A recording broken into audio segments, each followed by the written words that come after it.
Boa noite a todos. Sejam todos bem-vindos à Casa Espírita Chico Xavier. Antes de mais nada, gostaríamos muito de agradecer a presença de todos aqui presentes, a presença do nosso prefeito, Sr. Balim, sua esposa, Dona Alicia, nossa primeira-dama, a todos que se deslocaram de suas cidades num dia como hoje, chuvoso e frio, para estar aqui em busca de uma palavra de consolo e de alento para os nossos corações. Gostaria de fazer um convite, aproveitando que estão todos aqui, para que cadastrem o seu CPF na nota fiscal gaúcha. Ao cadastrar o seu CPF, você pode estar auxiliando entidades sociais da nossa cidade a ser beneficiada com uma porcentagem em dinheiro para que essas instituições possam reverter para para a ampliação de suas instalações, né? Então fica esse convite. Quem não tiver como em casa, nós estaremos aqui no final da palestra com um notebook à disposição. Aqueles que quiserem, basta estar com o seu CPF em mãos e o RG. Gostaríamos também de convidá-los a participar da nossa lasanha. Estaremos aqui na terça-feira, a partir da 1h30, confeccionando e vendendo as nossas lasanhas agora também. São deliciosas. Gostaríamos de lembrá-los que elas são toda a venda dela ela é revertida também para ampliação e melhoria da nossa casa, que ela não é nossa, né? Nossa propriedade, ela é propriedade da comunidade, que está aqui sempre recebendo o auxílio da espiritualidade. Então fica esse convite. Muito boa noite. Passo a minha palavra agora a Yara. E obrigada a todos mais uma vez. Obrigada, Flávia. Uma boa noite a todos também. Muita paz. Nós vamos ler uma breve mensagem para a nossa reflexão, que consta nesse livro de Sheila, que se chama Paciência e Amor. A mensagem diz o seguinte: diante da situação problema que te desafia a paz interior, procura manter o coração sereno e a mente tranquila. A ansiedade, quando cultivada, quase sempre turva o raciocínio. A precipitação invariavelmente conduz ao remorso.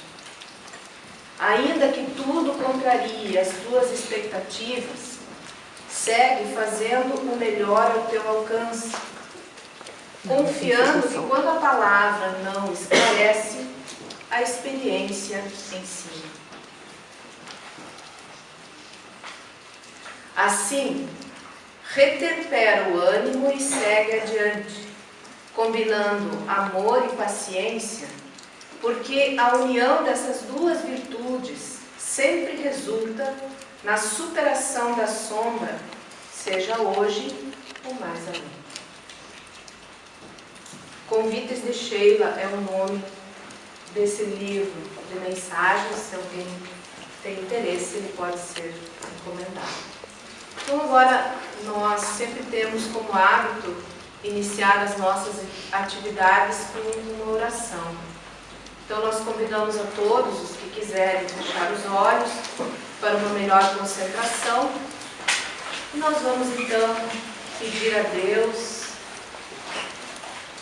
nosso Criador, o amparo, as bênçãos para essa noite, em que aqui nos reunimos para um aprendizado em torno da espiritualidade, para nos tornarmos pessoas melhores, com mais equilíbrio, com mais serenidade,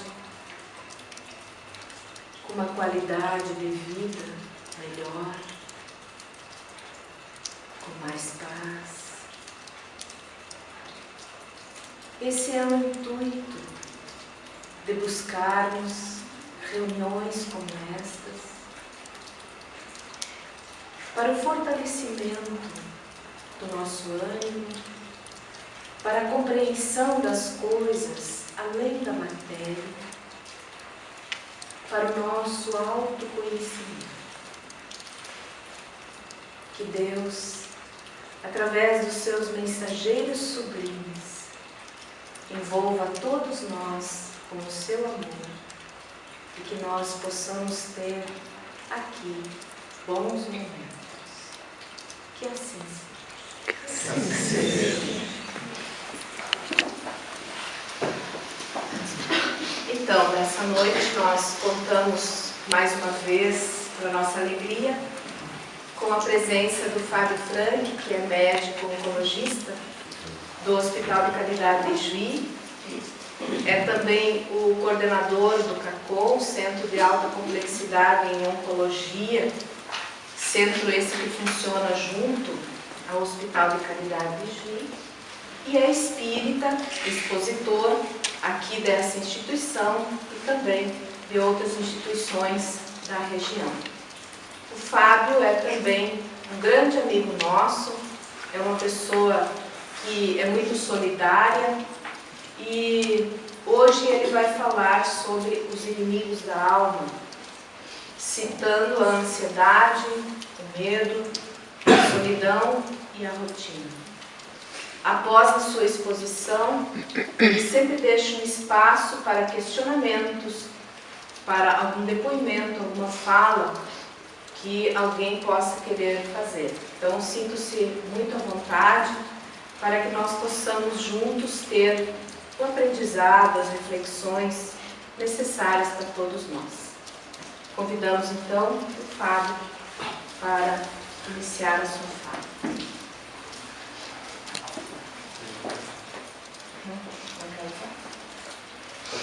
Tão serena a noite hoje, uma boa noite a todos. Esse clima de chuva, né, deixa os ânimos mais serenos, então vou usar aí o meu alcance vocal para tentar ficar mais próximo de vocês. Adiantando que descobri hoje que a minha mediunidade está se apurando, porque na chegada, vendo a luz aí na frente apagada, eu comentei se o pessoal da Casa Espírita estava de mal com o prefeito. Aí eles disseram, não, inclusive o prefeito está aí, né? Não, prefeito, né? A luz da frente está, né, apagada, né? Por isso que vamos aproveitar para fazer o pedido de hoje. Bom, o convite que eu quero fazer a todos hoje é um raciocínio sobre a nossa vida atual e o mundo atual em que nós vivemos. E para isso, então, nós vamos aproveitar a noite agradável para desenvolver aí a nossa imaginação. Então, todos nós temos a sorte de, mexendo nos nossos arquivos de família, observarmos as fotos que nós temos, né, dos nossos bisavós, dos nossos avós, que não eram coisas tão comuns hoje.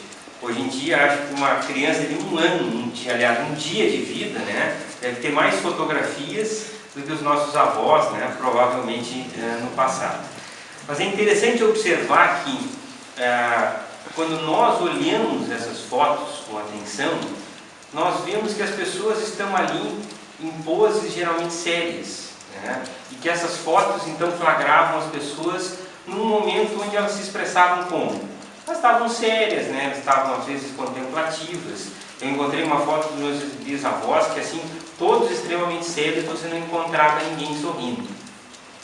Hoje, se nós formos olhar como é o nosso comportamento, e vejam como as coisas mudam rapidamente, nós vamos nos observar como nas fotos. Geralmente, ela está aqui me filmando, né? Eu vou estar já com uma pose, um sorriso, né? O perfil adequado que eu quero ter para mim poder aparecer bem nas fotos e poder transparecer uma boa imagem. Então vejam como nós temos essa preocupação, né, de estar sempre bem na foto. Né? Será que as pessoas antigamente não eram felizes? Né? Não, é uma mudança de paradigmas, uma mudança de comportamento da sociedade frente ao mundo contemporâneo.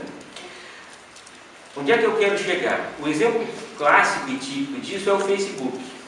Hoje, quando a gente acessa o Facebook, a gente enxerga as pessoas geralmente em poses como viagem que está fazendo, ou em momentos alegres com a família. Sempre são expressões de extrema felicidade. A ponto de que se um dos nossos bisavós ou avós chegasse hoje aqui, voltasse no tempo, chegasse aqui à Terra, ele ia dizer, olhando tudo isso, dizendo, meu Deus, como o mundo hoje é mais feliz, né? E olha só, todas as pessoas estão bem, né? Todas sorrindo, todas, né? Em momentos muito alegres, né? Da sua vida. E na verdade, será que nós somos tão felizes hoje mesmo? Será que a nossa vida é tão alegre, tão feliz assim? Ou será que aquilo é uma imagem que nós temos que transparecer? Então, felicidade, vocês vejam como é um sentimento complexo. Porque, na verdade, hoje, ser triste é uma coisa que é taxada como errada. Então, a pessoa que é triste, ou que está triste, vejam, nós vivemos num mundo tão difícil, tão conturbado, que é normal a gente ficar triste. Mas não nos é permitido hoje ficarmos tristes. Então, se nós estamos tristes, nós sofremos de duas maneiras. Primeiro, porque nós já estamos tristes, né? Segundo, porque nós não podemos estar tristes. Então, vem cá, como é que você está triste? Como é que você está nessa, né? Como é que está tão para baixo? Ninguém nos permite nem chorar. Então, se você já começa a ficar triste, começa a chorar, já tem uma receita de um vizinho que quer fazer você tomar um antidepressivo, e você não pode, de maneira nenhuma, né, ficar elaborando a tua tristeza, o teu sofrimento e a tua angústia. Então, nós somos hoje obrigados a viver num mundo superficial, onde tem que estar estampada a nossa felicidade. Então, uma pessoa que não tenha hoje estrutura psicológica para entender isso, ela entra no Facebook, né, faz lá sua, né, cria o seu perfil, né, e começa a ver, meu Deus, mas olha, esse cara aqui está sempre fazendo festa, feliz da vida, esse cara aqui tem isso e tem aquilo, e eu não tenho nada, né? Meu Deus, eu sou um ET, então, dentro do mundo que nós vivemos. Então, vejam como os nossos conceitos, eles são equivocados. E nós temos que ter muito cuidado com o que nós pensamos a respeito da felicidade. A felicidade não é uma coisa material, não é um objeto que tem que ser conquistado. A felicidade é todo um processo, né? E mais importante até do que essa busca incessante pela felicidade é a maneira como nós buscamos a felicidade. O exemplo clássico é o que os pais dizem para os filhos, né? Meu filho, né, só o que eu quero é que você seja feliz. Notem o só, né? Só quero que você seja feliz, né? Mais nada.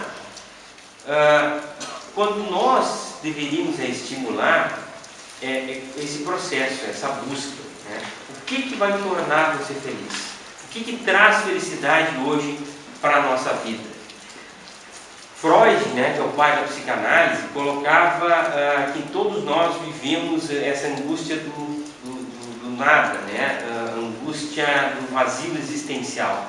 Isso pode ser entendido da seguinte maneira. Eu tenho um cunhado que é psicólogo, né? Ele sempre brinca comigo, médico, que diz, psicólogo é a pessoa que as pessoas procuram depois que ela passou pelo médico e o médico diz para ela que ela não tem nada. Né? Então, fez um monte de exames, né? Virou ele de cima para baixo, descobriu, não, você não tem nada, né? Então você vai procurar um psicólogo. E o nada, e aí parte todo o nosso raciocínio sobre a felicidade, é esse vazio existencial, essa angústia que nós sentimos e vivemos todos os dias. Isso parte do pressuposto de que nós não sabemos o que nós estamos fazendo aqui e nós não sabemos mais o que nós queremos da nossa existência, o que nós queremos da nossa vida. Existe uma charge da Mafalda que ilustra bem isso, né? De como a publicidade sabe disso, né? Porque ela estava assistindo televisão, né? Ligava a televisão e compre isso, use aquilo, coma isso, né? Se vista dessa maneira. E aí ela disse assim, cara, quem são esses caras, né? Para ficar dizendo o que eu tenho que comer, o que eu tenho que vestir. E ela para pensar. O pior é que eles sabem, né? Que a gente não tem noção, né, do que a gente está fazendo aqui. Então, ter a possibilidade de parar e refletir sobre qual é o sentido da nossa existência é o grande desafio da vida moderna hoje. Porque esse sentimento de vazio e esse sentimento do nada, veja bem, eu sou um médico que trata de pessoas com doenças graves, e é óbvio que essa pergunta vem à tona todos os dias, quando se depara com o sofrimento de alguma pessoa. Vem cá, o que você pensa da vida, o que você acredita? E muitas respostas vêm: doutor, a vida acaba aqui, né? Depois dessa vida não existe nada. Então, lidar com essa angústia, com esse vazio, é muito complicado, porque isso vai nos remeter exatamente à questão da rotina, né? Do medo que nós temos de lidar com esse sentimento. Então, falando, né, exatamente nos inimigos da alma, eu trouxe esse tema exatamente para a gente entender como várias circunstâncias do dia a dia se formam exatamente por causa do nosso angústia, do nosso vazio existencial. Falando especificamente, nós temos medo então da morte, né? E isso é uma coisa que todos os dias a gente se defronta. Nós temos medo então de sermos assaltados, a gente tem medo do escuro, a gente tem medo da violência, né? E a gente começa a ouvir histórias, né, de pessoas que vão levando isso de uma maneira tão exagerada que faz com que impossibilite até mesmo que elas possam viver. Elas acabam ficando tão engessadas em determinadas circunstâncias, né, que isso não possibilita que elas consigam buscar a sua felicidade. Então, depois eu vou falar da ansiedade aqui, que é a ansiedade que a gente fica quando vê um celular tocando, né? Querendo pegar a pessoa e fazer com que ela desligue de qualquer maneira. Mas ainda não chegamos nesse ponto, né? E medo, né, do palestrante de que alguém não desligue o celular, né? Vocês vejam que as circunstâncias acabam se encontrando aqui. Então, medo, né? Tem gente que tem medo de avião. Deus me livre de entrar naquela máquina. Eu tenho. Né? A gente não sabe como é que é a manutenção, né? Não sabe qual é a segurança que a gente tem, e acaba morrendo nas estradas. Né? Quem pega hoje uma estrada, vê estrada esburacada, mal sinalizada, muito movimentada, fazendo com que a gente esteja exposto a todo momento. Né? A pessoa nunca voou de avião porque tinha medo que o avião pudesse cair, e aí no final morreu porque o avião caiu em cima da casa dela.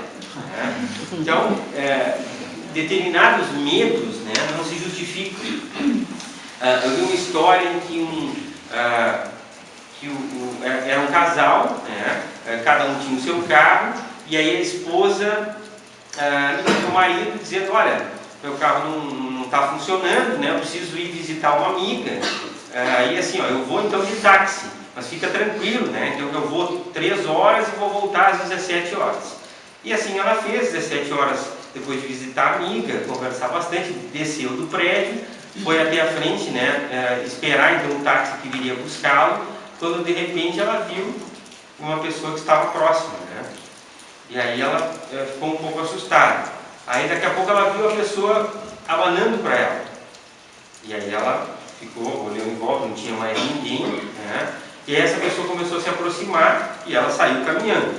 E essa pessoa caminhando atrás dela. Daqui a pouco ela apressou o passo, né?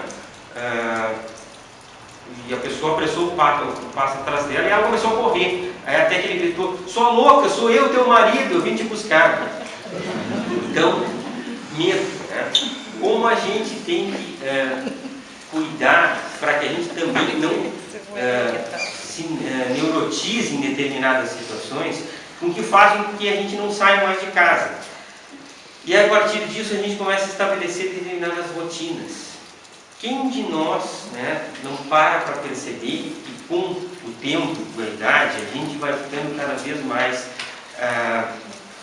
escravo de determinadas rotinas. A gente acorda sempre na mesma hora, né, come a mesma coisa, escuta o mesmo programa, acaba estabelecendo determinados gestos que fazem com que se com o tempo aquilo não acontecer exatamente daquela maneira, quer dizer, né, se eu não sair exatamente naquele horário né, se a pessoa que eu dou carona não estiver lá naquele horário para mim poder levar, me sentir seguro. Por quê? Porque o desconhecido, porque o estranho, né, acaba me gerando o quê? Insegurança. A gente tem muita insegurança do desconhecido. A gente tem muita insegurança do que está por vir. A gente tem muita insegurança do que pode acontecer conosco. E a gente imagina, então, que adotando determinadas rotinas, né, determinados procedimentos, a gente vai estar seguro. Só que isso acaba gerando comportamentos, às vezes, obsessivos e compulsivos. Quem de nós, às vezes, não deita na cama uma noite fria como essa? Ah, meu Deus, será que eu tranquei a porta da frente, né? Ah, daí tem que ir lá levantar, né? Ver se eu tranquei a porta da frente, né? Será que eu liguei o alarme? Será que eu não deixei o carro, né, com a porta aberta? Enfim, determinadas rotinas que fazem com que a gente sofra se essas rotinas forem quebradas. Então, se alguém quer te tirar daquela rotina e quer levar para você fazer outra coisa, então como isso gera para a gente sofrimento, né? E quantas pessoas mais acabam deixando de viver, né, colocando ou projetando a sua vida para um ponto futuro que nunca vai chegar. É aquela pessoa que não, eu vou trabalhar agora, eu vou fazer tudo, então eu não vou viajar, não vou tirar férias e tal, mas eu vou me aposentar com 45 anos, 50 anos, né? E aí sim eu vou fazer tudo que eu planejei, eu vou viajar, né? Eu guardei dinheiro, deixei os livros para ler depois da minha aposentadoria, e daí o pessoal morre antes de ser aposentado. Ou pior, né? Adoece e acaba não podendo, muitas vezes, desfrutar de nada daquilo que ela sonhava.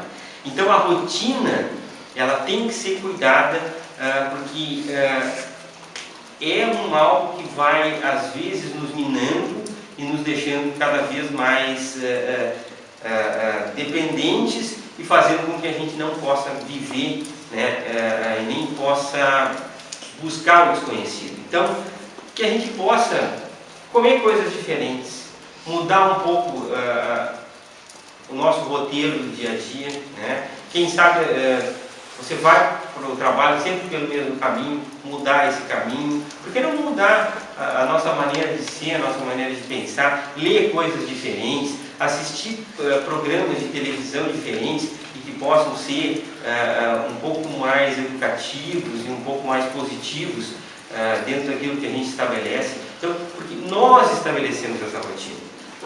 Então, se nós nos queixamos que não dá para ligar a TV, que o telejornal é um banho de sangue, então por que eu preciso assistir o telejornal? Será que eu não consigo me atualizar de outra maneira? Será que eu não posso também não ter que usar tanto a internet como se usa? Porque nós estamos também criando doentes psicológicos que acabam se escravizando desses meios de comunicação. E você acaba estando ali no ambiente familiar, ao invés de estar estabelecendo uma conversa, porque não está muito longe disso. Nós vamos sentar na mesa e nós vamos conversar com a pessoa ao lado pelo tablet, pelo smartphone. A gente vai estar mandando mensagem para a pessoa que está do lado e não vai estabelecer conversa nenhuma. Então, fazer um uso racional de tudo isso estabelece que a gente possa viver um pouco melhor. E ter, então, trocas que são ricas e que são significativas. Então, mudar a rotina e poder estabelecer que a nossa vida possa nos permitir que a gente faça coisas diferentes. Buscar a leitura, de coisas que sejam diferentes do usual. Para que a gente possa ver o quê? Diferentes pontos de vista. E como é que eu vou criticar uma coisa que eu não conheço? Como é que eu vou julgar alguém que eu não saiba, como é a vida dele? Então, a gente tem que abrir um pouco a nossa mente para poder fugir um pouco disso. Por quê? Porque essa busca da felicidade, mais uma vez, vai esbarrar na questão do vazio existencial. E aí é que eu quero chegar na questão de que talvez a gente comece a se dar conta que o que preenche o nosso vazio existencial é a maneira como nós lidamos com as coisas do nosso dia a dia. A ansiedade, por exemplo, é um sintoma cada vez mais comum com as pessoas. A ansiedade gera angústia, gera síndromes do pânico, fazendo com que a pessoa às vezes não consiga sair de casa, e gerando um sofrimento às vezes para tarefas que são extremamente simples. Eu estava no consultório semana passada e cheguei atrasado, né, como é rotina, né, de todo médico. Então, chegando atrasado, comecei a atender os pacientes e cada vez que abria a porta, o paciente dizia para mim: doutor, o senhor está atrasado, meu horário era tal, né? Calma que o senhor vai ser atendido. Passei o segundo paciente: ó, doutor, já se passaram, né, meia hora ainda da minha consulta, né, o senhor não me atendeu ainda, estava marcado para tal horário. Passei o próximo paciente: doutor, ó, 50 minutos já que eu estou aqui esperando, né? E aquela ansiedade, bom, finalmente chegou, né, o seu horário, pode entrar, sentar na cadeira. Doutor, agora não posso sentar porque assim, ó, eu tenho que pegar o ônibus às 5 horas e, né, eu só vim me dizer que eu estou bem, né, e que não preciso de nada. Foi embora. E a ansiedade e a angústia que essa pessoa vive, né? Porque assim, ó, você sai de casa, né? Você se desloca, você fica lá um tempo esperando. Então, por que não aproveitar esse momento, né, para estar ali, para poder trabalhar determinadas coisas? Então, isso faz com que a gente comece a perceber o quanto a questão da ansiedade ela está presente, né, no nosso comportamento. Pessoas que estão conversando com a gente, né, estão com a cabeça longe, né? Pessoas que estão aqui hoje, né, assistindo a palestra, dizem: meu Deus, que horas ele vai terminar essa palestra, né, para mim poder ir para casa, né? Para ir para casa, fazer o quê? Eu aviso que eu não vou terminar a palestra antes do horário, hoje vou passar de meia hora. Pessoas que estão sempre vivendo um momento adiante e não podendo viver esse momento. Então, hoje, um dos desafios da vida contemporânea é nós sabermos lidar com essa angústia, com essa ansiedade, de poder viver no momento exato que nós estamos aqui, não deixar a nossa cabeça, né, fugir, e estar pensando: puxa, eu vou ter que chegar em casa, e aí devo ter, né, a roupa para lavar, amanhã é segunda-feira, né, e vai ser aquela correria de sempre. Não sofrer por antecipação. E a ansiedade nos traz isso, nos traz todo esse sofrimento de nós não sabermos lidar exatamente com o tempo que nós temos. Então, o tempo hoje é uma coisa relativa, porque nós precisamos saber aproveitar os momentos que nós temos. Então, se nós temos menos tempo, que esse tempo possa ser melhor aproveitado. Quem de nós não esquece coisas? Esquece coisas, onde botou a chave do carro, onde anotou determinada coisa. Fulano me passou o telefone, eu não sei onde eu anotei. Por que isso acontece? Porque hoje nós fazemos 3, 4 coisas ao mesmo tempo. E está comprovado que a nossa memória, ela depende muito da nossa concentração naquilo que nós estamos fazendo naquele momento. Então, se eu estou no telefone falando com outra pessoa e pego e guardo alguma coisa na gaveta, muito provavelmente eu não vou me lembrar que eu guardei aquilo na gaveta. Por quê? Porque eu não estava concentrado naquela tarefa. Então, isso também faz com que a gente perca tempo e nos gera angústia, porque aí é aquele desespero, né? Meu Deus, será que eu estou ficando caduco? O que está acontecendo comigo? Eu não me lembro mais das minhas coisas, né? Onde é que eu deixei? Todo homem é assim, né? Onde é que eu deixei a chave do carro? Onde é que está a minha carteira? Né? Você vai chegando e vai se espalhando pela casa, você chega atrasado para a hora do almoço, e aí os filhos já estão conversando contigo, você deixa as coisas ali, e aí tá na hora de sair, né? Onde é que eu larguei as minhas coisas? Por quê? Porque a gente não está prestando atenção naquilo que a gente está fazendo. Então, uma outra dica é poder ter momentos onde a gente possa relaxar, meditar, trabalhar um pouco as nossas questões íntimas. O que eu estou fazendo na minha vida? Como é que foi o meu dia hoje? Será que eu saí atropelando todo mundo, não dei bom dia para ninguém, né? Briguei no trânsito, briguei no trabalho, briguei com os filhos, né? Em busca do quê? Então, mais uma vez, a busca da felicidade nos trazendo todo tipo de angústia. E no final, então, para a gente poder chegar a entender como nós vamos conseguir melhorar com tudo isso, o quarto mal que encerca nosso espírito, acabaremos com um mundo que nós não compreendemos, que nós não sabemos direito como administrar, entramos e mergulhamos de cabeça nesse corre-corre, nessa vida de tempo sem tempo, e não sabemos como lidar com aquilo. Bom, todo mundo está usando o Facebook, eu tenho que usar também, mas como é que eu vou postar que hoje eu não fiz nada, né? Que hoje eu trabalhei, minha vida foi normal, né? Eu não bebi, né? Não fiz nada espetacular, nada maravilhoso. As pessoas vão achar que eu não sou feliz, né? Vão achar que eu sou uma pessoa comum, então eu tenho que transparecer alguma coisa diferente, né? E eu acabo tendo relacionamentos virtuais. Eu não tenho mais relacionamentos que sejam relacionamentos de carne e osso. Porque eu não posso tentar arrumar um namorado, porque como é que ele vai saber que eu tenho celulite, né? Que eu comi alho ontem de noite, né? Então eu falo com ele pelo computador, e as relações então acabam sendo superficiais. E as pessoas acabam buscando a felicidade no sentimento, que é um sentimento ainda bastante instintivo, bastante primitivo, que é a paixão. Porque a paixão ela serve única e exclusivamente por uma função biológica, né, que é que os seres humanos precisam se reproduzir, né? Então existe essa necessidade de aproximação, mas na verdade, quando começam a surgir os problemas de relacionamento do dia a dia, o que a maioria das pessoas faz hoje? Se separa, foge, né? Prefere, né, buscar a felicidade sempre em sentimentos superficiais. E aí isso vai levando a que a gente fique cada vez mais sozinho, cada vez mais isolado. Observem as pessoas. Todos nós temos cada vez mais necessidade de conversar, de poder desabafar. E a gente tem com quem desabafar. Nossos companheiros têm cada vez menos tempo. A gente não consegue mais conversar com os amigos, né? Porque está todo mundo extremamente ocupado. Não se frequenta mais a casa dos outros como se frequentava antigamente.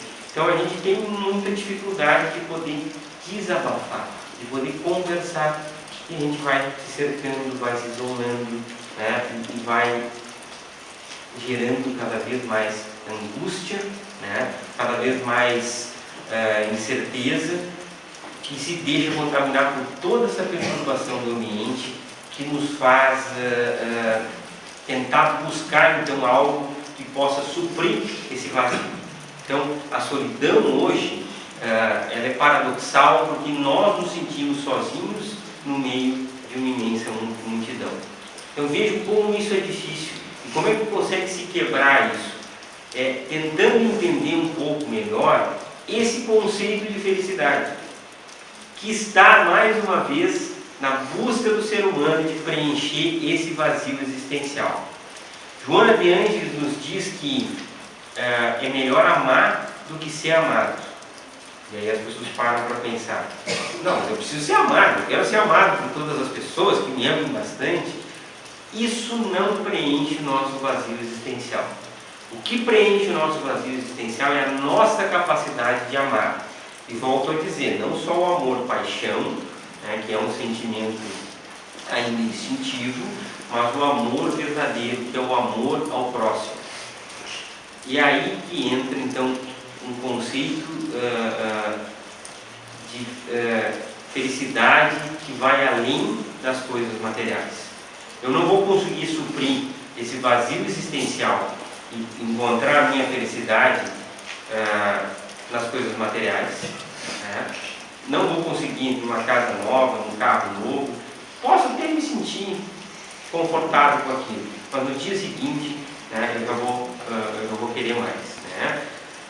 Então nós só conseguimos suprir isso, e antes disso um parênteses, é por isso que muitas pessoas, quando se deparam com esse sentimento de solidão, né, e de vazio existencial, recorrem ao quê? A drogas, né, a sexo, a paixões que podem nos trazer algum prazer físico durante determinados minutos, determinados momentos, mas que só depois que esse prazer passar, só vai aumentar cada vez mais o nosso vazio existencial. Então ele tem que ser preenchido com algo que dê sentido às nossas vidas. Eu costumo colocar sempre que, para a gente entender um pouco um conceito que pode representar a felicidade nas nossas vidas, é quando nós ajudamos alguém. Quando a gente faz a caridade para alguém, seja uma pessoa que esteja doente, precisando de nós, alguém que esteja com fome, que a gente possa alimentar, um ombro amigo que sofreu determinada perda e a gente se oferece para poder auxiliá-lo. Qual é a sensação que nos fica depois que a gente auxilia? Não é um sentimento de paz, de bem-estar com o nosso íntimo, de paz com a nossa consciência? Então, essa é a felicidade que nós temos que buscar. E vejam, então, a felicidade não está em gestos extraordinários ou espetaculares. A felicidade está em pequenos gestos do dia a dia, onde a gente possa modificar o ambiente que nós estamos. E qual é o melhor ambiente para nós começarmos a trabalhar tudo isso? É o ambiente que Deus nos proporcionou, que é a família. É a possibilidade de nós educarmos os nossos filhos com bons valores, com sentimentos de moral, de ética, que vão fazer com que eles possam se tornar pessoas de bem e poder espalhar isso pelo mundo inteiro. Começando então dentro de casa, se espalhando então para os nossos grupos de relacionamento, nos nossos grupos de trabalho, na nossa comunidade, na nossa cidade, para que esse sentimento possa se espalhar. Agora, se nós vivemos e passamos para os nossos filhos que a felicidade está em busca de conquistas materiais, eles vão achar que o certo é isso também. E eles vão passar pelo mesmo processo de vazio e de sentimento, então, de desamparo, que não vai ser preenchido por absolutamente nada. Porque nós, como vamos evoluindo de geração em geração, na média, nós vamos dando mais conforto para os nossos filhos. E aí nós nem nos equivocamos achando de que podendo dar conforto material, eles vão ter o que precisam. Quando o que verdadeiramente eles precisam é conceitos e uma bagagem moral e ética, e aí a importância de trazer algum tipo de fé e religiosidade para as nossas crianças, para o ambiente de casa, para que as pessoas possam entender e começar a refletir e a raciocinar tudo o que acontece conosco. E não simplesmente impor, não, é assim e pronto. As coisas acontecem dessa maneira porque tem que assim é que tem que acontecer. Não, porque existe um mundo, porque nós estamos aqui nessa existência como uma escola e um aprendizado, que dentro desse processo nós temos o nosso livre-arbítrio de poder fazer aquilo que é o correto e não simplesmente nos acomodarmos, ou nos omitirmos de todas as situações. Porque por mais que a gente tente se trancar dentro de casa, as situações vão estar aí, basta abrir a porta. Todos nós vamos ter que sair de casa por alguma coisa. E aí nós nos deparamos com situações onde nós vamos ser testados. Nós vamos ser testados na nossa paciência, na nossa educação, na nossa gentileza, na nossa capacidade de tolerância, com a imperfeição dos outros, com a nossa capacidade de indulgência e com a nossa capacidade de amar e de trabalhar pela caridade. Então, a palavra que pode nos levar até essa busca incessante da felicidade, ela é caridade. É por isso que a doutrina espírita coloca que fora da caridade não há salvação. Porque Jesus nos ensinou que o caminho está no amor ao próximo. De poder ter a capacidade de amar. E esse amor nos transforma. Porque esse amor nos permite perdoar, nos permite não sermos mais críticos, nos permite nos focarmos no caminho do bem. Será que eu preciso realmente falar mal das outras pessoas? Será que eu preciso realmente ser tão crítico? Será que eu preciso me fechar com um escudo, e ficar vivendo uma vida onde eu acabo sendo uma pessoa extremamente amarga, com relação a tudo? porque simplesmente eu tenho medo desse enfrentamento, porque nesse enfrentamento nós vamos errar. Nesse enfrentamento nós vamos cometer deslizes, nós vamos tropeçar, nós vamos cair de cara no chão. Mas nós temos que ter... Esse é o nosso destino e esse é o sentido da nossa existência. Nós estamos aqui para aprender. Nós estamos aqui para poder nos tornar pessoas melhores. E como é que nós conseguimos isso? Quem de nós não aprende mais com os erros do que com os acertos? Quem erra, aprende com aquele erro, nunca mais comete o mesmo erro. Agora, quem acha soberbamente que não vai errar nunca, que está acima do bem e do mal, bom, essa pessoa vive num mundo fictício e certamente vai cair num tombo muito sério logo ali em frente. Então, buscar a felicidade está na nossa capacidade de praticarmos a caridade, na nossa capacidade de enfrentarmos os nossos inimigos. Eu citei aqui alguns, mas pode-se citar aí a inveja, o egoísmo,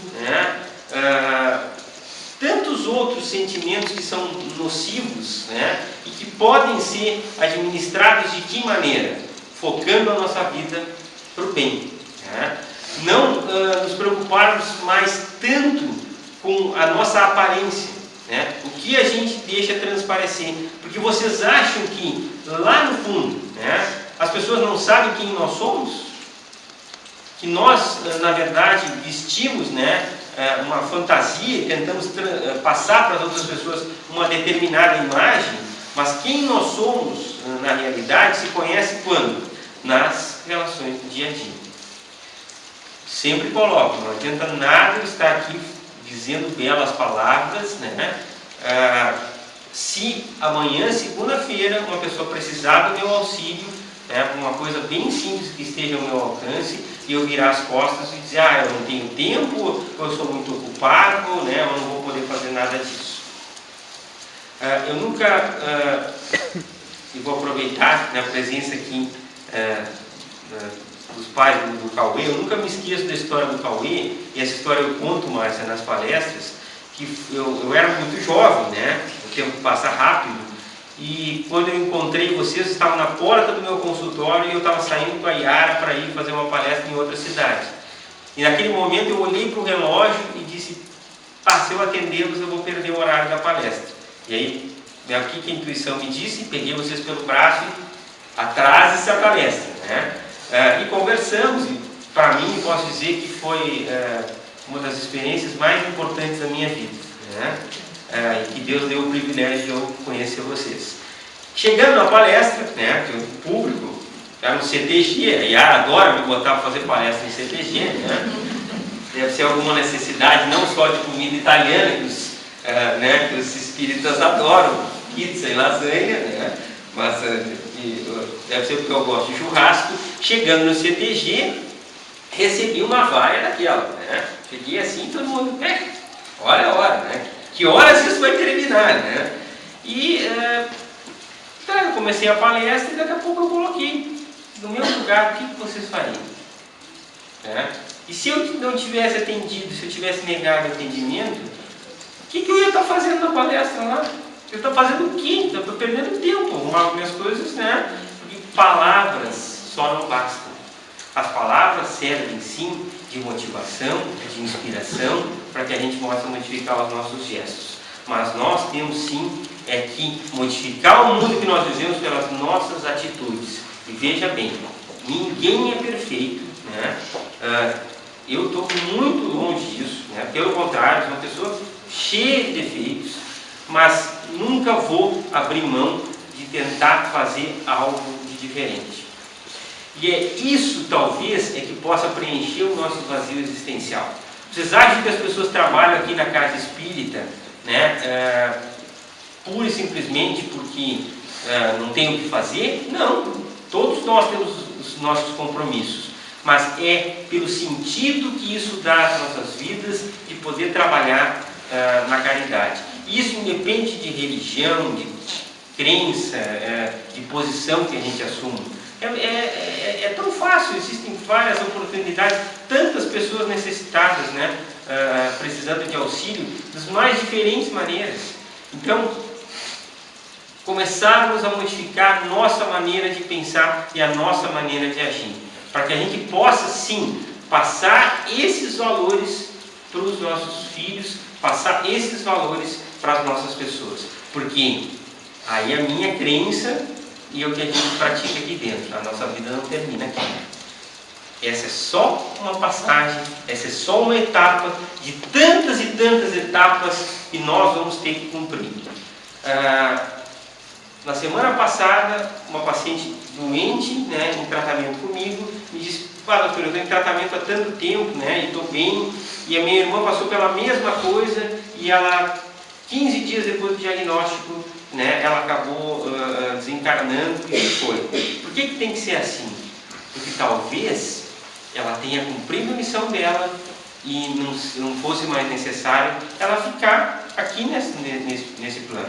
E mais, talvez não fosse nem necessário para ela ficar, às vezes, passando por períodos, né, de sofrimento, de agonia que a doença pode trazer.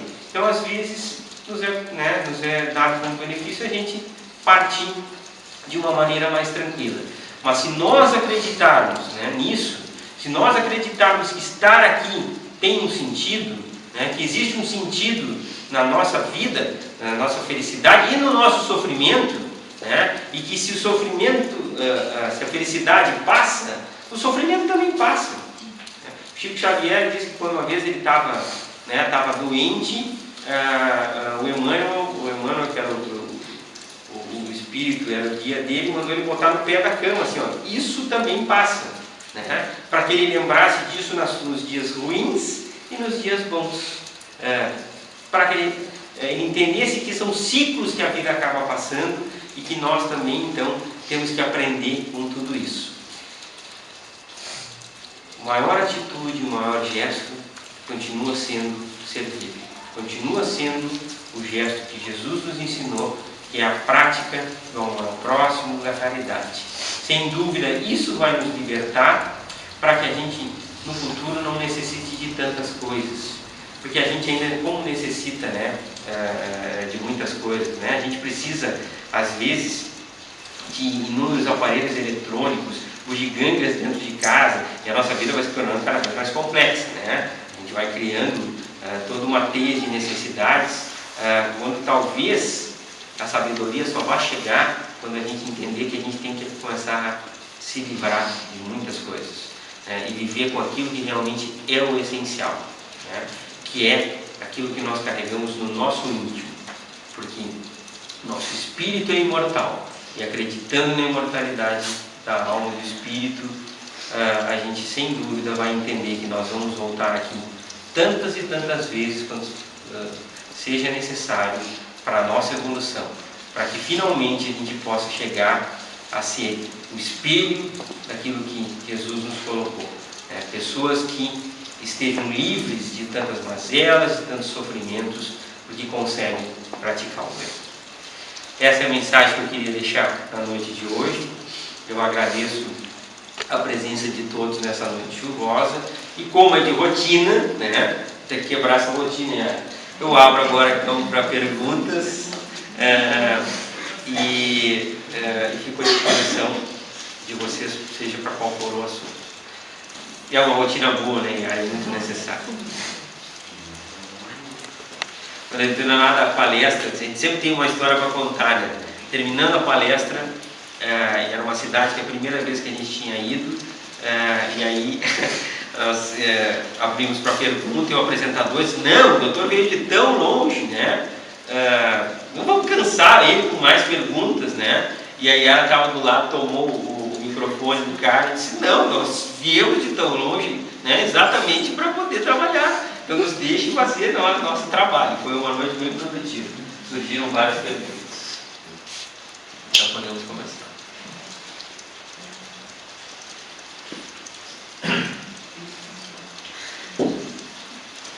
É uma luz só, prefeito, não fica chateado. Eu não vou chatear. Eu vou entrar.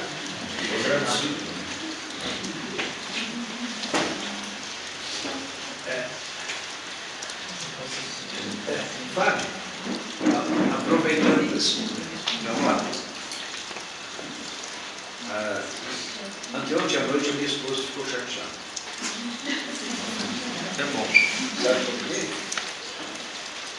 estávamos em casa lá, da Corsã aqui na Baixada, e o centro da cidade ficou sem água aí.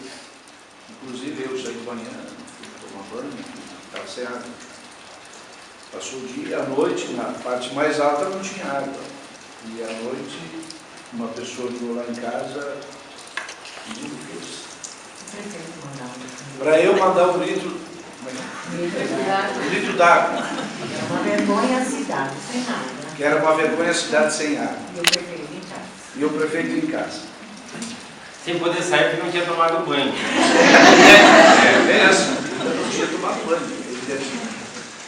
E então, aí, não, eu falo, aí eu acho que é bom ela falar aqui essa situação, porque isso é o dia a dia, não pela função que a gente desempenha, assim como qualquer um, a gente está aí justamente para servir, etc. Só que essa situação, já chamaram para dar todas as soluções, né, para tudo.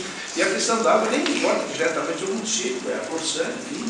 Não, mas é que, na verdade, prefeito, sempre vocês foram muito acessíveis, né? E aí acaba drenando tudo que é problema. Você tem que resolver até, desde problemas, né, materiais até, né, conselhos sentimentais e outras coisas assim que acabam pegando para que o prefeito faça isso. Mas isso são ossos do ofício. Com isso eu quero dizer justamente isso. São situações do cavaco do ofício, como se diz, linguagem popular, em que a gente tem que absorver e tem que se, né, enfim... Quer dizer que está todo mundo aqui sem tomar banho, não hoje tomaram banho, eu estava fora da cidade. É que eu senti na chegada aí que tinha uma coisa estranha. Então é só para compartilhar esses momentos que a gente precisa assim, compreender e precisa também, na verdade, se sensibilizar com a situação, com o outro, né, que também está ali angustiado, ansioso, enfim. E, bom, vou ligar para o prefeito para ver que situação possa resolver, ou para, enfim, tirar o saco, etc., né, e assim por diante. Cada pessoa tem o seu jeito. Mas o quanto é importante a gente ter esses momentos de poder conciliar, refletir sobre o dia a dia, e nós poder realmente dar sentido à vida nesse processo. Esse é o grande desafio. Entender o nosso papel dentro de todo esse processo, né? Isso. Porque, assim, da mesma maneira, é muito fácil, e eu coloco isso sempre aqui, é muito fácil nós criticarmos os políticos, mas ninguém quer mais assumir determinadas responsabilidades, e isso faz com que a sociedade pague um preço muito alto, né? Na verdade, nós temos que também assumir nossas posições, nós temos que defender as nossas posições, e se as coisas não mudam, então nós temos uma possibilidade, né, de tentar fazer mudar, de fazer com que algo possa acontecer. E óbvio que nós não vivemos num mundo perfeito. Eu me deparo com isso no hospital todos os dias, onde a gente se cobra, né, se poderia ter feito mais. E quantas situações chegam, né, até o meu ouvido, de pessoas que às vezes, porventura, não foram bem atendidos, que passaram por determinados exames errados, um atendimento por uma pessoa que não estava num bom dia, uma cirurgia que foi desmarcada, né, e que a pessoa não entende que é o médico que estava doente, também é humano, né, e pode não ter ido naquele dia. Então, na verdade, a gente tem que parar para refletir o que eu estou fazendo, né, dentro das minhas possibilidades e o que eu poderia fazer amanhã de melhor. Quer dizer, hoje eu fui uma pessoa de bem, né, fiz tudo que eu deveria ter feito, e aí a gente consegue se dar conta, né, de situações que são bem situações do cotidiano. Veja bem, nós sermos pessoas que são públicas, quer dizer que, né, podem ser acessíveis a todo momento, faz com que a gente também tenha os nossos defeitos escancarados, assim como as nossas virtudes. Então nós precisamos trabalhar para nos aprimorarmos. Então o convite que se faz é que todas as pessoas possam também dar a sua parcela de contribuição, né? Tentar melhorar com sugestões, com críticas às vezes que são boas, que são construtivas e que podem fazer com que as coisas possam melhorar. Bom, a luz aqui da frente, né, não está queimada, não está funcionando. Alguém ligou para dizer que não estava funcionando? Não, ninguém ligou. Bom, né, a bola de cristal ainda não está funcionando, né? Então, nós precisamos modificar o nosso papel frente a tudo isso. O mundo hoje se encontra num momento de extrema perturbação. Nós vivemos num mundo muito difícil, né? E é muito comum que nós nos omitimos. Eu vou ficar em cima do muro porque eu não quero me comprometer. Eu não gostaria hoje de, por exemplo, ser um juiz que tenha que julgar, por exemplo, um traficante poderoso. Por quê? Porque você sabe, né, que se você se meter com um determinado tipo de pessoas, você tem grande chance de ser eliminado, né? E tem pessoas que têm coragem de ir lá e fazer e de seguir em frente. Então, o mundo precisa que as pessoas assumam os seus papéis, que saiam da posição de conforto que se encontram e que comecem, então, a fazer com que as pessoas também comecem a pensar. E volto a dizer, esse pensamento ele tem que ser um pensamento de formiguinha, né? Começa dentro da nossa casa, vai para o nosso grupo de amigos, para o nosso grupo de convivência, para que finalmente então isso contamine a todas as pessoas, né? E a maneira como nós também vamos lidar, né, com essas dificuldades é que vai fazer com que a gente possa crescer cada vez mais frente aos desafios.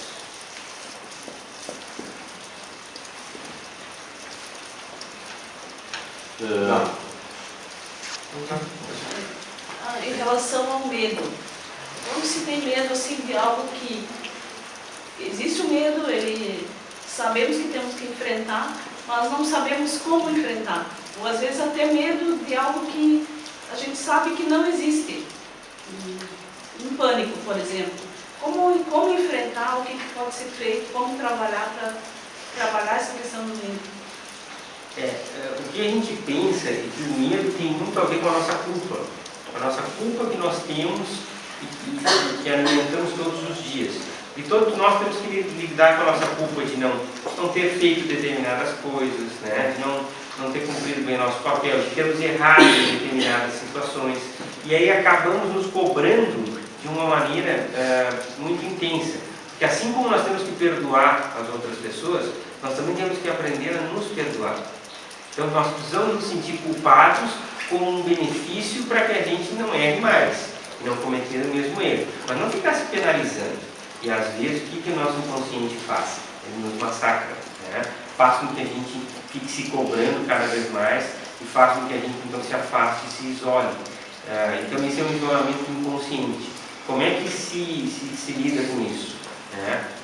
Se chega a ser uma síndrome do pânico, bom, usar os recursos que a gente tem. Um tratamento médico adequado, terapia para entender o porquê você tem esse medo, para tentar buscar dentro da tua história de vida, né, o que te levou a ter medo desse tipo de coisa. Tem gente que tem medo, um medo às vezes exagerado de insetos, de aranha, de altura, né? Pode estar relacionado com a vida passada, quando você tenha se deparado aí com uma situação, né, de dificuldade. Por exemplo, tem gente que tem medo, não consegue aprender a nadar, tem medo de água, né? Tem gente que tem medo de... Pode ser relacionado à gestação também? Pode estar relacionado? Pode. Você quer dizer da vida intrauterina, os medos que tenham passado recentemente. Se tenha passado por uma situação durante a gestação? Sim, sem dúvida. Porque são os nossos traumas, né, que a gente começa a alimentar. Então, como se vence esse trauma? Enfrentando, podendo falar sobre isso, né? Às vezes a psicoterapia resolve, e entendendo que a gente não pode ter um medo exagerado. Quem de nós aqui não tem medo quando vai viajar, por exemplo, de morrer na estrada? Basta ver o noticiário. O número de mortes no trânsito hoje no Brasil é maior do que numa guerra civil, né? Mas a gente precisa viajar, né? Porque senão a gente vai ficar paralisado no lugar que nós estamos. Mas a gente precisa ser prudente, né? Então, ter esse cuidado, né, exatamente para que isso não seja exagerado. Para poder trabalhar e conversar sobre isso, que é o que você já está fazendo aqui, né, vai te ajudar sem dúvida a se libertar. Eu não sei fazer uma pergunta, assim, eu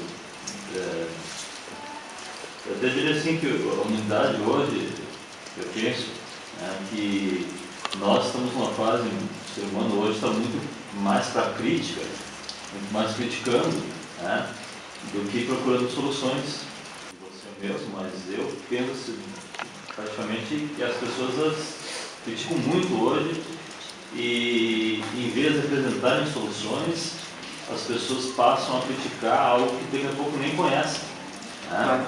Exatamente, é uma maneira de a gente exteriorizar a nossa culpa, porque na grande maioria dos casos, aquilo que nós estamos criticando é algo que nós mesmos não fazemos. Eu até vou contar assim rapidamente uma história, muito rapidamente, uma história que foi contada para mim em uma outra palestra que eu tive espírita e que me marcou muito, né?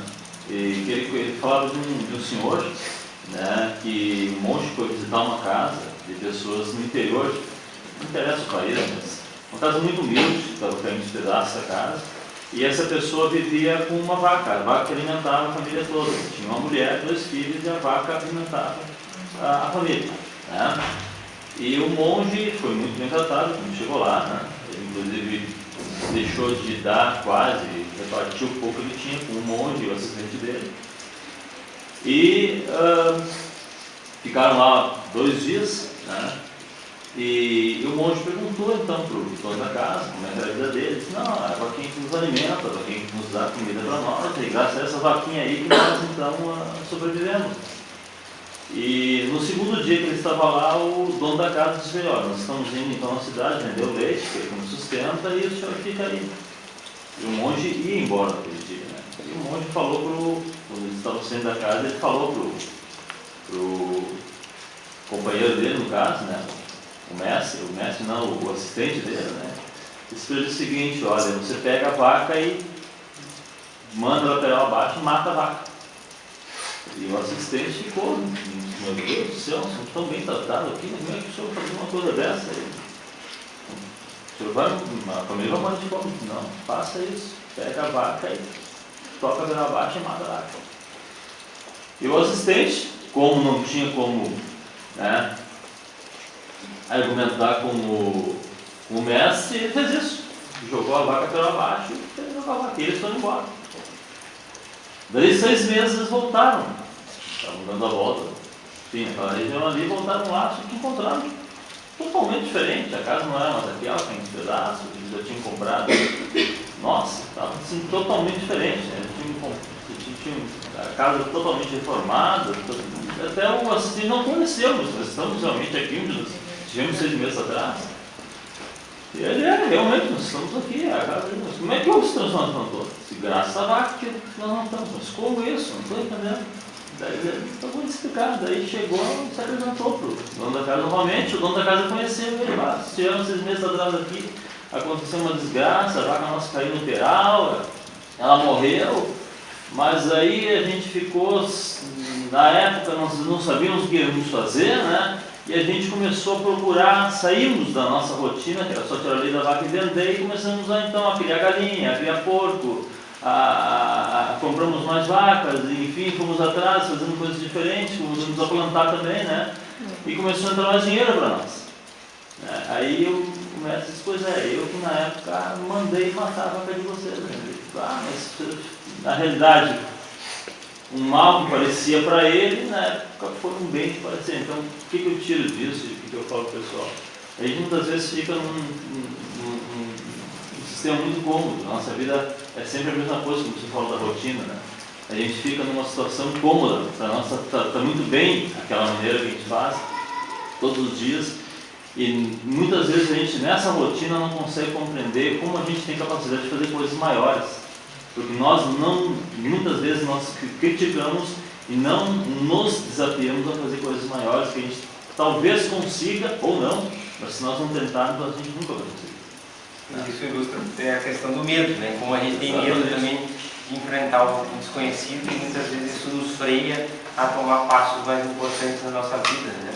Modificarmos os nossos hábitos, modificarmos a nossa maneira de pensar e principalmente assim assumirmos a nossa posição.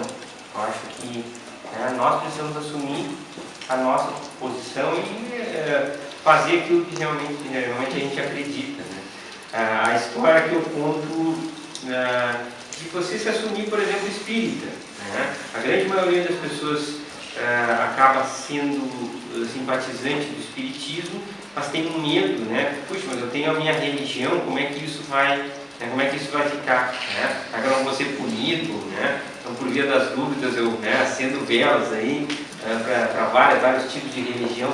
Tudo é um processo de amadurecimento, um processo daquilo que a gente acredita. Como é que eu vou, se dentro de tudo que eu vivo, de tudo que eu vivencio, de tudo que eu preciso praticar, a crença da reencarnação, ela me auxilia a compreender melhor as coisas, ela faz com que eu tenha cada vez mais fé na humanidade e entenda todo esse processo. Como é que eu vou abdicar disso? Então você chega num ponto, né, da tua vida que você não consegue mais conviver com determinadas posições, né? Então você tem que ter coragem de poder assumir essas posições. E é uma libertação que você pode conversar, né, abertamente com as outras pessoas.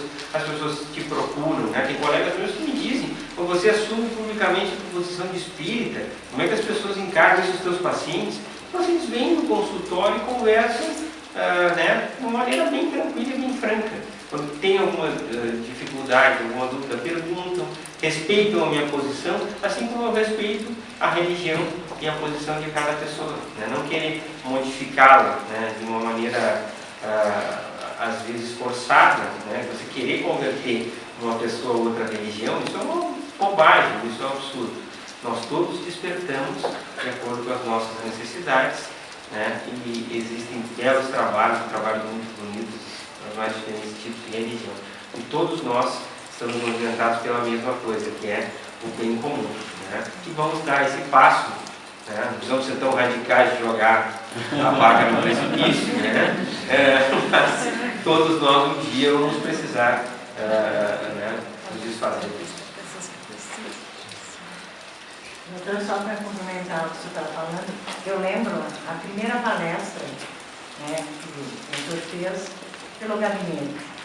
E foi muito criticado em dizer, mas vai trazer uma pessoa espírita, sabe, para dar uma palestra, e depois as mães que saem daí, tanto é que hoje pede mais, né, retomamos, fizemos outras, e quando ela fala assim na questão da caridade, como é bom, é uma satisfação, é uma alegria quando consegue ajudar alguém. Eu, quando o Balim assumiu, eu reclamei muito, eu briguei muito, dizendo, eu não quero isso para mim, eu não quero ser primeira dama, eu não sei o que fazer. E hoje, o trabalho que a gente desenvolve ali com outras pessoas que ajudam alguém, até esse dia um juiz me disse, por que tu não divulga o trabalho que tu faz? Não. Eu faço porque eu gosto. Eu faço uma coisa para mim me sentir bem. E a divulgação é o próprio trabalho. As pessoas não têm noção, independente aqui de partido político, do orçamento que a prefeitura tem. As pessoas às vezes acham que o orçamento da prefeitura dá para construir, né? Ponte até a Lua, foguete espacial, coisa, e não. Às vezes a gente tem limitações, como se tem limitações no orçamento doméstico. O importante é a boa vontade de querer fazer, né? E de querer mudar as coisas. E a prova de que, independe de religião, eu também aprendi muito com isso numa palestra que eu dei no Centro Evangélico, e que logo depois da minha palestra, quem iria palestrar era o Frei Costela. E aí eu terminei a minha palestra, eu tinha que sair, me despedir, e eu estava saindo só escutando, e o Frei Costela tinha anotado tudo que eu tinha falado, né? Então, o Fábio falou aqui em caridade, amor ao próximo, né? E é exatamente isso que eu quero falar também. Então, são, talvez concepções religiosas diferentes, mas com o mesmo pensamento, que é o quê? O bem comum. Né? A gente não precisa acreditar exatamente nas mesmas coisas, e graças a Deus que nós temos o livre-arbítrio, né? E podemos pensar de maneira diferente, mas acima de tudo estar no bem comum e no respeito e no amor ao próximo. Se todos nós tivéssemos um pouco essa preocupação, né, onde está sentado alguém na tua frente precisando de ajuda, o que eu gostaria que fizessem por mim se eu estivesse sentado ali, no lugar dessa pessoa? E hoje as pessoas estão doentes justamente por falta de conversar, de ter alguém, né? Isso. Como eu gostaria de ser tratado? Exatamente. Ótimo. Esses inimigos da alma podem gerar doença física? Sem dúvida, né? Nós vamos acabar pela nossa condição espiritual e psicológica, adoecendo o nosso corpo, né? Porque a gente não consegue negativos. E isso vai repercutir com energia que é sobre as nossas células do nosso organismo. Então, como é que se drena isso? Né? A maneira que eu disse, mais sensata e racional aqui, é acabar através de um trabalho que dê sentido para as nossas vidas, né? Que possa movimentar, ou se a gente não conseguir tempo e espaço para isso, é modificando as nossas pequenas atitudes no dia a dia, né? Tendo a possibilidade de pensar sempre na questão do próximo, né? Essa é outra história que eu conto, que eu estava saindo do hospital com pressa e estava super atrasado, e aí eu estava passando pelo estacionamento e vinha uma moça carregando uma televisão e uns outros pacotes, né? E aí ela estava tentando abrir o carro, escorando a televisão com a perna, assim, né? E eu parei, né? Eu estava lá adiante, né? E daí a tua consciência diz, não, aquela mulher vai deixar a televisão caindo, né? Você faz de conta que não viu, né? Ninguém ia te condenar por isso, mas eu vi, né? E aí eu não podia ficar tranquilo com relação a isso. Então eu voltei, né? A mulher estava quase, ela ia cair a televisão, eu segurei, abri a porta, coloquei. Aí se passaram 2 dias, nesse mesmo local, ela estava sentada na primeira cadeira, né? E aí, exatamente depois da palestra, ela veio e disse, eu não sabia, né, quem era. Eu vim na palestra meio por acaso, e quando eu sentei aqui, que eu vi, é a pessoa que me ajudou lá com a televisão. São pequenos gestos, são coisas do dia a dia, mas assim, que fazem com que a gente entenda que, por mais ocupado, estressado, quantas vezes a gente está com problemas domésticos e a gente vai para o trabalho, né? Ter a capacidade de dizer, bom, o problema doméstico vai estar lá em casa me esperando, mas agora é a hora de eu poder, né, desligar um pouco disso e tentar fazer diferença e pensar um pouco no próximo e esquecer um pouquinho de mim. Isso não nos faz bem, às vezes a gente sai daquela sintonia negativa, né, e volta para casa e resolve o problema, consegue resolver de uma maneira mais sensata, mais adequada. Porque nós mudamos a nossa sintonia. Quando nós participamos de uma reunião como essa, nós conseguimos mudar o nosso foco, né, a nossa sintonia, a nossa vibração mental, psíquica e obviamente espiritual. Então a gente consegue entrar em equilíbrio de novo, né, para poder continuar a nossa jornada. Os problemas vão estar lá esperando, né? Amanhã a agenda vai estar cheia de problemas, né? Ninguém telefona para o prefeito para agradecer ou dizer que fez isso, assim como ninguém, né? Tem um professor meu que dizia que o paciente fica, né, curado é graças a Deus, agora se ele piorar, a culpa é do médico. Então, e a gente não pode querer esperar da vida ficar recebendo elogios, né?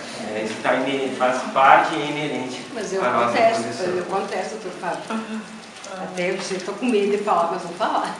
Então, assim, a gente tem uma colocação, né? Que a gente disse, eu, o Edson e o Kenny, né? Que somos pais e irmãos do Cauê, a gente é a prova viva da pessoa que o senhor é, né?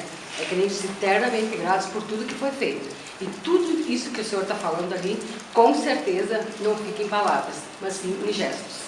Tá? Isso eu acredito que a gente fala porque a emoção toma conta, mas nós somos provas vivas de tudo isso que o senhor está falando, é a mais pura realidade, né?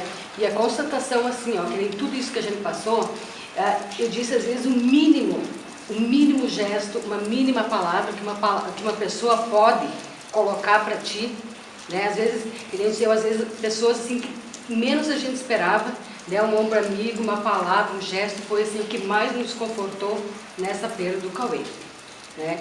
Eu disse, hoje a gente está colhendo assim, ó, inúmeras homenagens, inúmeras coisas boas que o Cauê deixou para nós, né? Então, assim, eu quero deixar aqui, né, todas as pessoas que estão aqui, né, que realmente que vejam esse lado humano, sabe, que se coloca à disposição das pessoas, porque é só isso que Deus quer, né? Que é o carinho, que é o amor, que é uma palavra amiga. Que é a caridade. Que é a caridade, realmente. Entendi, obrigado. Tá bom. Referente ao medo, digamos, uma profissão você tem um certo conhecimento, certo entendimento que você tenta progredir naquela função, digamos, que você tem. E por um determinado motivo você não consegue evoluir. Como que a gente interpreta assim, se é por algum trauma, algum bloqueio, ou alguma vida assim não segue por esse caminho que não. Às vezes até como uma maneira de proteção, às vezes as portas se fecham para a gente e a gente interpreta isso como uma perda, uma frustração, né, ou alguma dificuldade. Mas às vezes porque a nossa posição que a gente se encontra é a posição adequada, e aí a grande sabedoria é a gente saber administrar isso, porque tudo acontece no momento certo, né? Tudo, não tenha dúvida com relação a isso. Muitas vezes você não consegue visualizar o que vem mais adiante, mas o importante é você não perder a tua fé, a tua crença e desempenhar bem a função que você está, independente da situação que você se encontra. Eu tinha uma proposta de emprego antes de vir para cá, que era para ir para o Rio de Janeiro, né? E eu, meu Deus, fiquei fascinado com aquilo, achei aquilo, né, maravilhoso. Fui lá, tinha feito entrevista, já estava contactado para ir. Enquanto isso, para me sustentar, estava trabalhando num bairro, uma vila pobre lá de Cachoeirinho, é um município bem pesado, né?